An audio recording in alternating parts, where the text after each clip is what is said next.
El mundo es cruel, abuelo.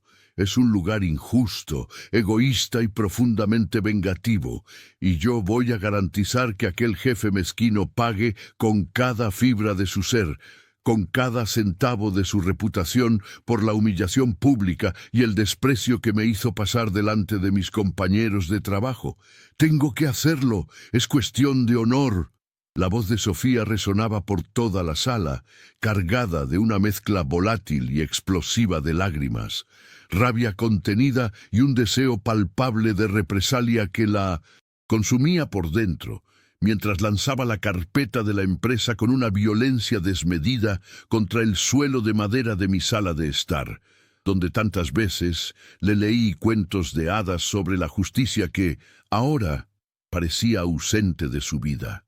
La observo con una profunda atención, sentada en el viejo sofá de cuero gastado por el tiempo, y percibo en su rostro juvenil la misma llama ciega de furia incontrolada y autocompasión que me consumió a mí hace 40 años exactos, cuando la demisión, o, mejor dicho, mi autodemisión, me arrebató la oportunidad de construir la carrera sólida y el futuro tranquilo que yo soñaba para mí y mi familia. Ella está convencida, con la fe de una mártir, de que la culpa de su fracaso en el estagio es integralmente del sistema, del jefe cruel y de la injusticia intrínseca del mundo que no valoró su esfuerzo, y este convencimiento es el primer obstáculo interno y más difícil que debemos superar. La tentación engañosa de transferir la responsabilidad total de nuestros actos a fuerzas externas para mitigar el dolor. Lo que estoy intentando mostrarle, con la paciencia de un artesano que moldea la arcilla, es que la verdadera y duradera venganza no está en destruir al otro que nos ofende, sino en construirse a sí misma más fuerte, más sabia y más inquebrantable, aprendiendo el porqué y el cómo aceptar la propia falibilidad como la herramienta más potente para el crecimiento personal, una herramienta que yo tardé décadas en encontrar. La pregunta fundamental que queda flotando en el aire silencioso de la sala es: ¿estamos enseñando solo a luchar ciegamente contra el mundo que nos hiere o a luchar honestamente contra nuestro propio orgullo, que en el fondo es el enemigo más insidioso y peligroso de todos los que enfrentamos en la vida? Ella, consumida por el dolor agudo de la humillación y la rabia, espera que yo actúe como un abuelo protector y reactivo, que la consuele sin cuestionar y refuerce su justificada rabia. Pero yo me inclino, lentamente recojo la carpeta del suelo con dignidad y le extiendo mi mano con calma, sintiendo la rugosidad de su piel tensa. Siento el peso de los documentos en la carpeta y, de forma intangible, el peso invisible de su dolor y su ira acumulada. La invito a sentarse a mi lado en el sofá, pidiéndole que inhale profundamente el olor a café de la cocina, y le digo con voz suave, pero firme: la rabia es una armadura pesada y caliente, Sofía, que te protege de sentir la herida inmediata, pero esa misma armadura te impide ver el campo de batalla con la claridad necesaria para ganar la guerra de tu propia vida. Tú clamas por venganza, pero lo que realmente quieres, en el fondo, es justicia para ti misma. Es la absolución y el perdón por la oportunidad que sientes que perdiste o arruinaste por un descuido. Este es el inicio metódico de nuestra lección de vida, que comienza no con una habilidad manual o una técnica de cocina, sino con la disección analítica y forense de un error del pasado que, aunque doloroso, modeló completamente mi presente y mi forma de ser. Yo le cuento con detalle que yo era un joven motorista enérgico y ambicioso en la pequeña empresa de transportes de la ciudad, lleno de proyectos, ilusiones y una fe ciega en mi capacidad, y que un día cometí un error grave, un fallo logístico que le costó a la empresa una cantidad significativa de dinero y tiempo valioso en la entrega de una carga crítica, y que, si yo hubiese tenido la humildad y la madurez de admitir y Reportar inmediatamente habría sido apenas una corrección menor, pero el orgullo, ese sí, fue el verdadero error que me hizo tropezar y caer. Le explico que mi relato sobre la demisión no es un ejercicio de nostalgia abstracta o de victimización, sino un espejo práctico y directo para su situación actual, mostrándole con hechos concretos cómo mi orgullo se manifestó en una serie de acciones concretas y estúpidas que yo no podía justificar. En aquel día fatídico, en lugar de enfrentar a mi jefe inmediatamente y confesar el error, el cómo perdí el camión en la autovía equivocada debido a una mala planificación o un exceso de confianza, intenté encubrir mi pánico, inventando excusas complicadas y falsas sobre un desvío inesperado y supuestos problemas mecánicos que jamás existieron. El error inicial fue el desvío, pero el error capital fue la mentira posterior y la negación para salvar mi ego y evitar la confrontación.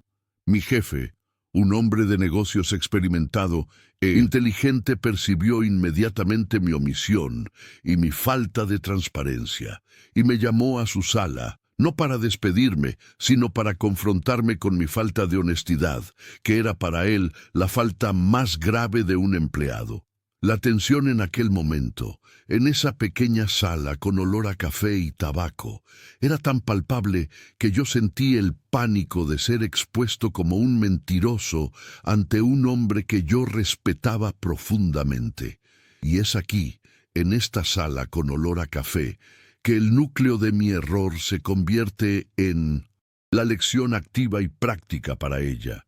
En lugar de aceptar la necesaria reprimenda y prometer transparencia en el futuro, yo reaccioné con una ofensa desmedida, con la ira de un niño, alegando que él estaba cuestionando mi honra y mi capacidad profesional, dos pilares falsos que mi ego había construido con arena. Golpeé la puerta y presenté mi carta de demisión, con el puño cerrado y el orgullo hirviendo, antes de que él pudiera decir o hacer algo más para detenerme o darme una segunda oportunidad. Yo elegí deliberadamente el abandono de mi puesto, la huida, en lugar de la humillación temporal de admitir que era falible y que había cometido un error. La demisión, por lo tanto, no fue una injusticia impuesta por él, fue un acto puro de orgullo mío. Esta demisión voluntaria, este hecho concreto de mi vida, moldeó toda mi vida profesional subsiguiente, llenándola de inestabilidad, miedo al fracaso y una sensación persistente de arrepentimiento. Y este es el legado que intento transformar en sabiduría para ella, no la lección de lo que perdemos en términos materiales, sino por qué, medio de nuestra debilidad, lo perdemos en términos de crecimiento personal. El peso de mi confesión cae sobre Sofía y la veo respirar con dificultad, su negación inicial cediendo lentamente. La simetría dolorosa entre nuestras dos situaciones la golpea, pero ella intenta una última defensa desesperada. Pero, abuelo, te lo juro, mi caso es diferente, es más injusto. Yo fui abiertamente sabotada por mi supervisora. Ella me dio información errada a propósito para que yo fallara y ella pudiera brillar y quedar bien con el jefe. La culpa es enteramente de ella. Yo no tengo responsabilidad. Esta es la manifestación de la negación, el primer micro cliffhanger emocional de la historia. Ella está agarrada con uñas y dientes a la narrativa de la víctima total para proteger su ego herido, que no soporta la idea de haber fallado. Yo sé que ella no está siendo perezosa. Es una dificultad profundamente humana de aceptar la imperfección propia. Tú también tienes algo valioso para enseñar. Yo no la contradigo de forma directa, sino que la invito a un ejercicio práctico muy concreto y esencial, una auditoría de sus propias acciones. Cojo un lápiz de mi bolsillo y una hoja de papel y le pido que divida la página en 3 columnas limpias: acciones de la supervisora, acciones del jefe y, la más importante, mis propias acciones. Es una demostración hands-on de ¿Cómo se procesa la responsabilidad de manera adulta y objetiva? El objetivo de este ejercicio no es determinar la culpa total del incidente, sino aislar el único factor que ella tiene la capacidad real de controlar y cambiar radicalmente: su propia conducta y sus propias decisiones. La lección debe ser práctica. La mano de ella duda visiblemente sobre la tercera columna, la de las mis propias acciones, como si el espacio estuviera prohibido por un tabú. Ella la llena rápidamente con justificaciones ligeras como yo hice mi mejor esfuerzo en la tarea y yo intenté arreglar el problema después que sucedió y asumí las consecuencias. Yo tomo la hoja y apunto con mi lápiz a la primera columna, la de la supervisora, con firmeza. Tú sabías, por experiencia de oficina, que ella era una persona difícil, ambiciosa y poco fiable en la transmisión de información. ¿Qué acción concreta tomaste para mitigar el riesgo de las informaciones erradas que ella te dio? Confirmaste la información por correo electrónico. Usaste la herramienta de registro y confirmación que yo te enseñé en tu primer trabajo de verano para evitar malentendidos que pudieran costarte caro. La memoria de mi error pasado se convierte inmediatamente en el faro que ilumina la oscuridad del error presente de ella. Un error de procedimiento.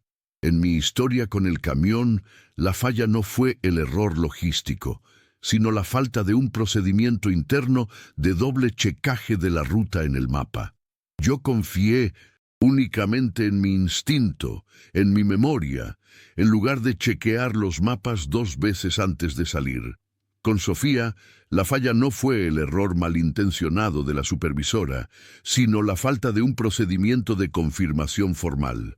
La lección esencial, la que nos libera, es que el error no reside en el fracaso inevitable, sino en la falta de una red de seguridad bien planificada y ejecutada contra ese fracaso.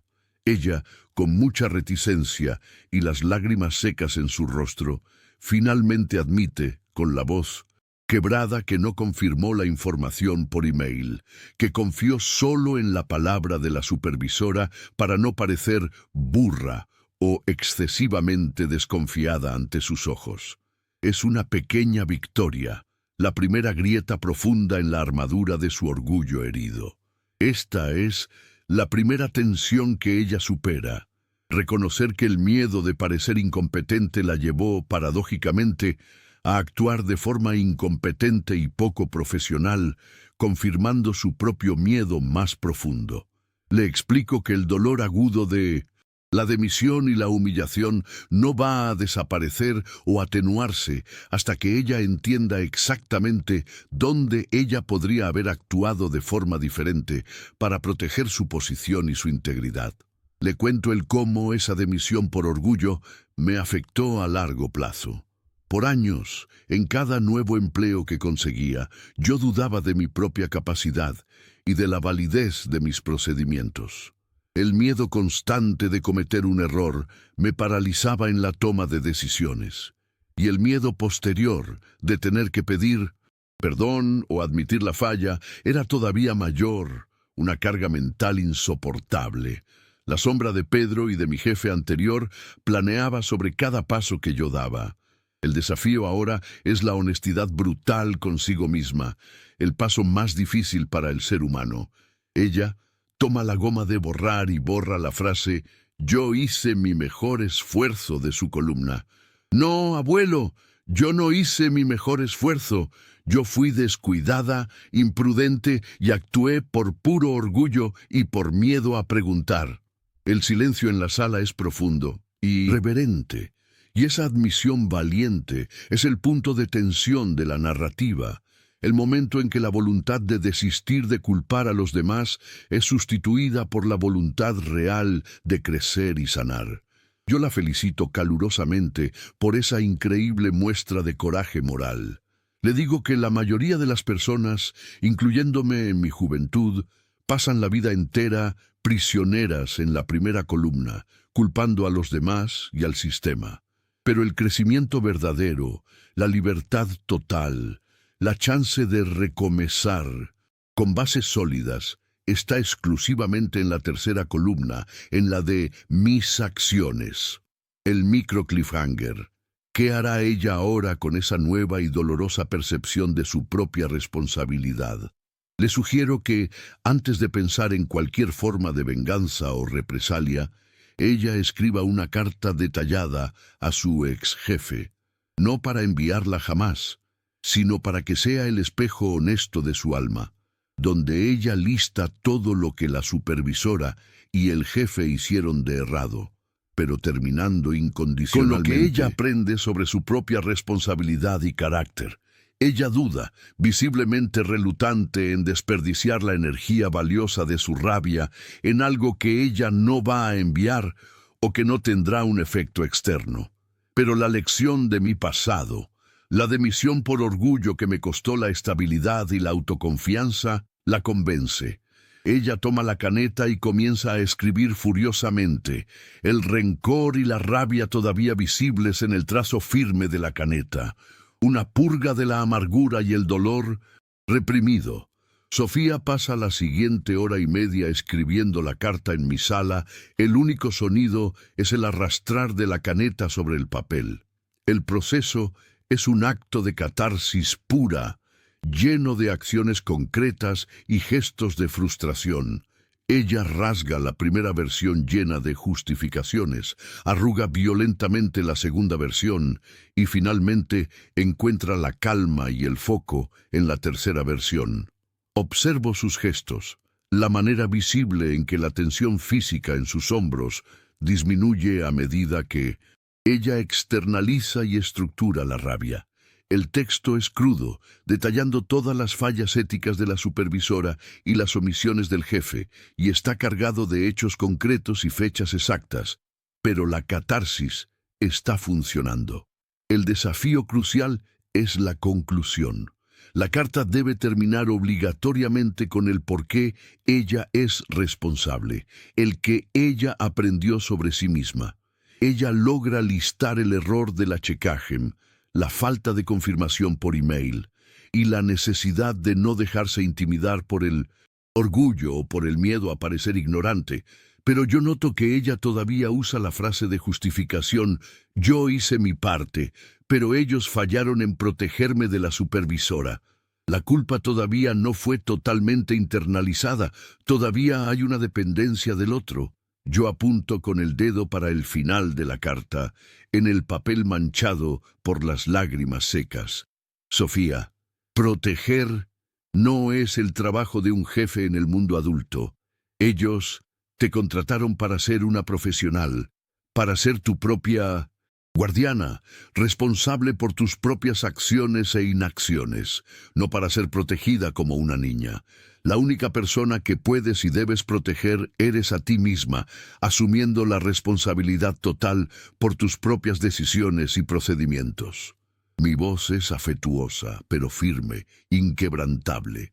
Es la verdad esencial que la liberará, sin abstracciones filosóficas largas, enfocada en el hacer. Le recuerdo mi error. Yo quería que mi jefe me protegiera del error logístico, que me diera una segunda oportunidad incondicional por ser un buen muchacho, pero la verdad es que él estaba me dando la chance de crecer en la responsabilidad al confrontar mi mentira.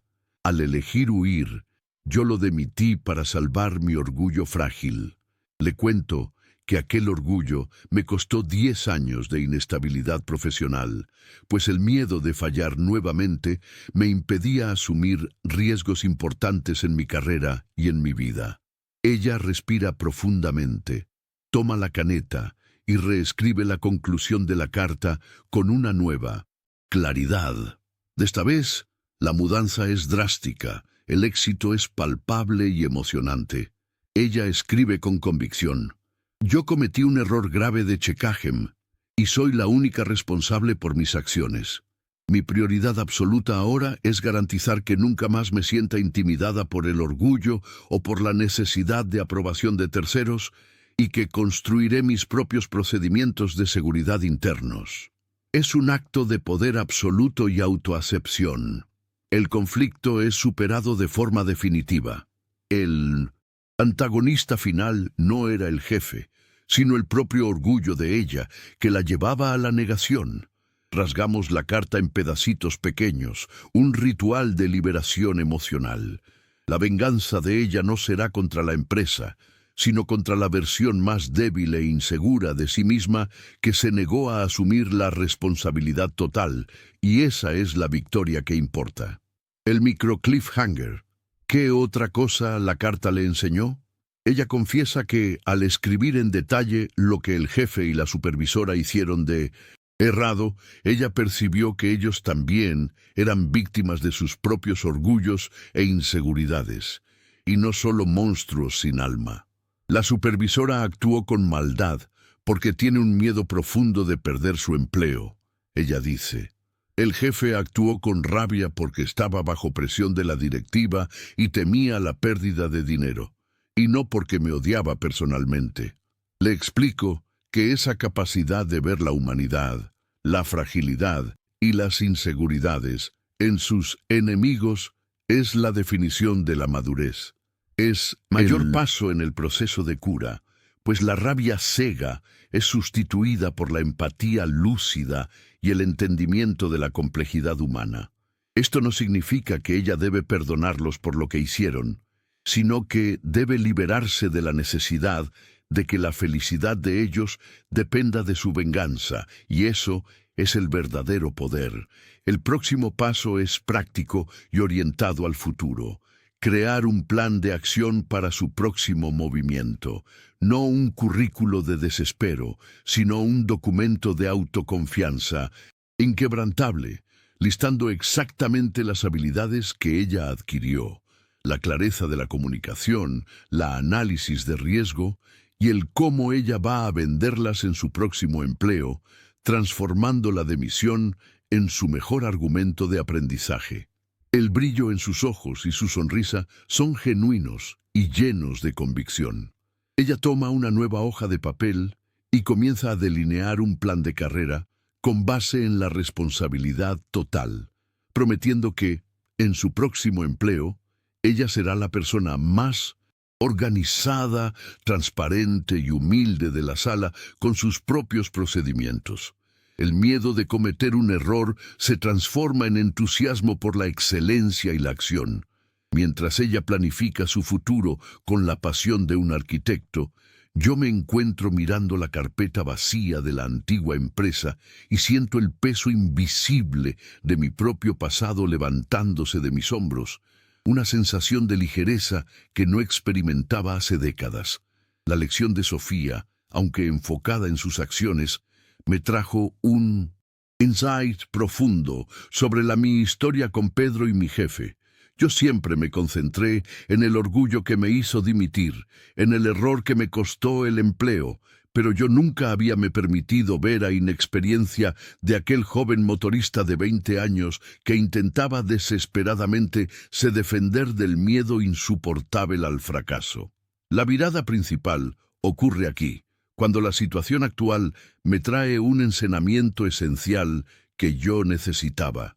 Sofía me pregunta, con la calma y la perspicacia de un terapeuta, abuelo, ¿cuál es la parte de su historia que usted todavía no consiguió perdonar de verdad? No el error logístico en sí, sino la manera como usted se castigó por él durante todos estos años. La franqueza de la pregunta de ella, sin juicio, me desnuda la alma. Yo percibo que mi verdadera punción no fue la demisión. Fue el orgullo que me prohibió de perdonar mi yo, joven y asustado. Yo cargué el peso de ser el hombre que falló por orgullo por 4 décadas de mi vida, sin darme cuenta. Y es eso lo que ella me enseña. Mi nieta me enseña la cura. El perdón esencial no es para el jefe o para la supervisora. Es para la versión de sí mismo que cometió el error. El error logístico del pasado se vuelve insignificante. La falta de compasión por mí mismo es lo que realmente me mantuvo prisionero. Ella me muestra que, al escribir la carta, ella se perdonó por ser descuidada. Mi método era la autocrítica destructiva. El método de ella es la autoacepción como base sólida para el crecimiento y el desarrollo. Es una forma de ver el mundo y la vida que yo nunca había considerado y que me trae una paz indescriptible. Yo cierro mis ojos y por la primera vez en mi vida consigo enxergar a aquel joven motorista asustado, sin juicio ni rabia, sintiendo compasión genuina por su cobardía y su miedo. La situación me trajo encenamiento y insights de vida que me curan. El insight no es sobre lo que yo debería haber dicho al mi jefe, sino lo que yo debería haber dicho a mí mismo en aquel momento. Está todo bien fallar, es apenas humano, solo aprende con esto y levántate. Yo no apenas enseñé a Sofía, ella me enseñó a finalmente liberar la culpa de 4 décadas. Comparto con ella la sensación de alivio, la leveza de finalmente perdonar mi pasado. Mi voz se embarga, no de tristeza, sino de gratitud profunda. Ella usó mi error como un trampolín para su crecimiento, y yo usé la lección de ella como un bálsamo para mi alma y mi conciencia. El clímax es ese momento de cura mutua e intergeneracional. La demisión de Sofía, que parecía una tragedia, se transforma en el catalizador para mi propia redención. El insight de ella, esa nueva forma de ver el mundo, perdonar a sí mismo por ser imperfecto para poder crecer, se convierte en la base de nuestra sabiduría familiar y nuestro legado. Yo percibo que el conocimiento que yo estaba intentando transmitir, la responsabilidad total, no estaba completo sin su complemento esencial, la compasión y el autoperdón. El alumno enseña al maestro en el momento crucial. La nueva solución de Sofía es un plan práctico y audaz. Ella va a escribir un email de agradecimiento al jefe, no por haberla dimitido, sino por haberla colocado en una situación de presión que la forzó a reevaluar sus prioridades y a crecer exponencialmente en responsabilidad. Es el opuesto de la venganza que ella quería, y una afirmación poderosa de su nuevo carácter. El micro cliffhanger. Ella va a conseguir enviar el email. El perdón del yo pasado es fácil. El perdón de la situación presente y la superación del orgullo es el teste final de su carácter. Ella digita el email, pero hesita el dedo sobre el botón de enviar por un largo momento. Yo la aconsejo a no enviarlo si la intención es apenas provocar una respuesta. Pero ella me garantiza que la intención es simplemente cerrar el ciclo con dignidad y compasión, mostrando que ella asumió el control de su narrativa y que la demisión fue una bendición disfrazada que la forzó a salir de su zona de confort. Ella aprieta el botón, el ciclo está cerrado, la realización de Sofía es completa y la mi cura también. El pasado no tiene más poder sobre nosotros dos. Una semana después, Sofía está sentada en mi sala nuevamente, pero esta vez su postura es diferente. Ella está radiante, con un brillo de confianza inquebrantable. Ella no apenas encontró un nuevo estagio, sino que negoció un salario mejor, usando su experiencia anterior no como un fracaso, sino como prueba de su resiliencia inquebrantable y su clareza de propósito. Ella describe en la entrevista cómo su error en el estagio anterior la llevó a desarrollar un procedimiento riguroso de checaje mi comunicación, el exacto procedimiento que yo fallé en crear hace 40 años, que la hace más valiosa para la empresa. Es la realización independiente que prueba que el legado fue comprendido y aprimorado con maestría. Ella me muestra el nuevo manual de procedimientos que creó para sí misma, un documento lleno de acciones concretas y pasos claros para garantizar la transparencia y la responsabilidad en sus tareas. Es un manual de autogobernanza y ética, y yo veo en él mi error transformado en excelencia profesional y personal. El insight de que el fracaso es un profesor necesario está allí, palpable y organizado en pasos concretos. Yo sonrío, mi corazón lleno de paz. La paz del protagonista es absoluta y permanente. Yo no me arrepiento más de haber perdido la carrera en la transportadora, pues ese fracaso se convirtió en la lección más valiosa que yo podría haber transmitido a mi nieta y que me permitió, finalmente, liberar mi yo joven del castigo. Es la prueba definitiva de que cosas aparentemente ruins pueden acontecer. El importante es extraer las lecciones esenciales y transformarlas en virtud. El encerramiento es esperanzador y lleno de futuro. Ella me garantiza que en su nuevo empleo, ella será la primera a admitir un error, la primera a pedir perdón si necesario, y la primera a proponer soluciones transparentes. El futuro de ella no será moldeado por el miedo a la humillación, sino por la coraje de ser falible y, aún así, fuerte.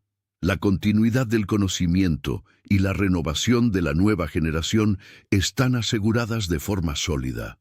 Ella no apenas asumió la responsabilidad, sino que incorporó la compasión y el perdón, construyendo un legado de crecimiento sobre las ruinas del mi orgullo y mi fracaso.